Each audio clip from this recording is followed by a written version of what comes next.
भगवान कुछ ना कुछ ऐसी कृपा करता है, किसी ना किसी को ऐसा लीला ही उसकी अपरंपार है। शिव जी की बड़ी बड़ी करुणा।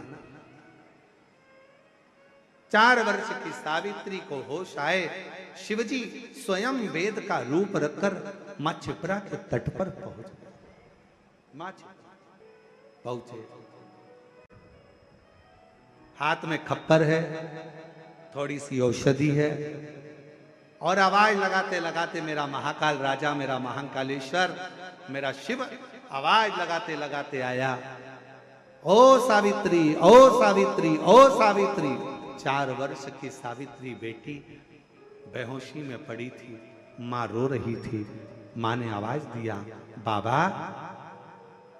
अभी एक महिला आई थी, मस्तक पर बड़ी सी बिंदी थी, लालिमा लगी हुई थी, बड़ी सुंदर सी थी। उसने कहा था मैं एक वेद को भेजती हूं, मुझे लगता है आप वेद जी हैं, आप वेद हो?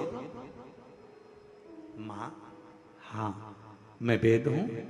मेरी बेटी बीमार पड़ी है, उठती नहीं है, एक बड़ा भयंकर सा रोग हो गया है, स्वस्थ नहीं होती है।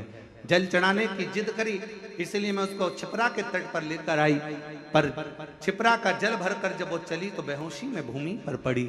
मेरी बेटी को देख लीजिए ना बाबा।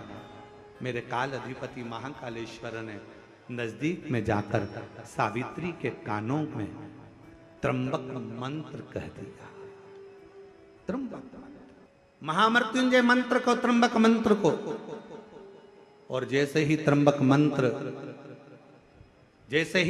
मंत्र का गुणगान मेरे देव अधिदेव महादेवों ने, मेरे शंकर ने सावित्री के कानों में करा,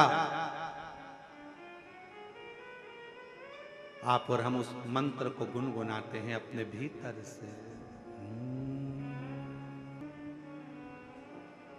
जो बाबा ने त्र्यंबक मंत्र सावित्री के कानों में दिया,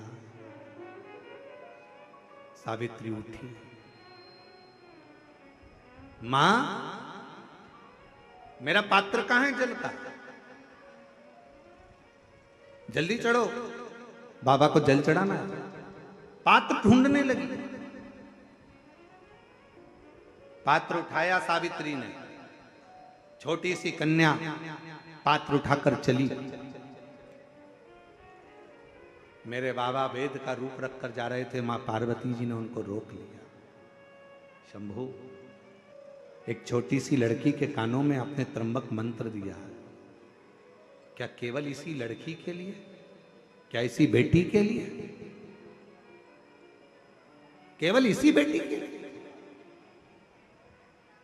भगवान शंकर महाकाल राजा वेद का रूप रखकर सावित्री की साक्षी में, सावित्री के मस्तक पर हस्त कमल रखकर मां जगत जननी दुर्गा भवानी, मां पार्वती गौरा से, जगत दुर्गा मां भवानी से कहते हैं, पार्वती ये त्र्यंबक मंत्र केवल एक इस छोटी सी कन्या सावित्री के लिए नहीं है, ये त्र्यंबक मंत्र आज मैंने एक बेटी को नहीं, जगत में जन्म लेने वाली जितनी बेटियां होंगी, जगत में जन्म लेने वाली जितनी कन्या होंगी, जगत में जन्म लेने वाली जितनी नारी होगी, जगत में जन्म लेने वाली जितनी बच्चियां इस ब्रह्मांड में, इस संसार में, जो अपने मां के गर्भ से जो बेटी जन्म लेगी, बेटा और बेटी में एक अंतर बहुत बड़ा होगा।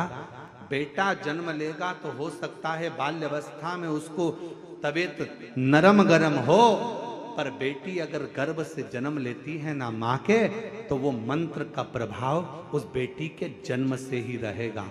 इसलिए डॉक्टर भी कहते हैं, बेटे को थोड़ा सा तकलीफ हुई, निमोनिया हो गया, सर्दी हो गई, जुकाम हो गया, मां बार बार दौड़कर बेटे को लेकर हॉस्पिटल जा रही है, डॉक्टर के पास जा रही है, पर बेटी अगर जन्म लेती है, बेटी अगर जन्म लेती है तो उसके साथ बाबा का त्र्यंबक मंत्र स्वयं साथ चलता है। इसलिए बेटियां जन्म से ही एकदम चतुर, विद्वान, पुष्ट और आनंदित रहती हैं, आनंदित रहती।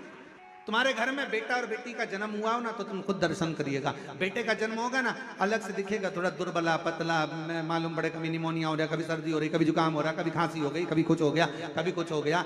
और बेटी का जन्म हो तो तुमने उसको मालूम पड़े मालिश भी अच्छे से करी कि नहीं करी, तुमने उसको संजोया कि नहीं संजोया, तुमने उसको घूटी पिलाई कि नहीं पिलाई। इसके बाद भी बेटियों को घूटी की जरूरत नहीं पड़ती, वो शंकर की घूटी पीकर ही पैदा होती, वो शिव की बेटी है। त्र्यंबक मंत्र मेरे शंकर भगवान ने केवल एक कन्या को नहीं, त्र्यंबक मंत्र केवल एक सावित्री पुत्री को नहीं, 4 साल की बेटी को नहीं, मेरे शंकर भगवान ने वो त्र्यंबक मंत्र मेरे महाकाल राजा ने माँ क्षिप्रा के तट पर वो त्र्यंबक मंत्र जगत की संपूर्ण बेटियों को, संपूर्ण स्त्रियों को, संपूर्ण नारियों को प्रदान करा।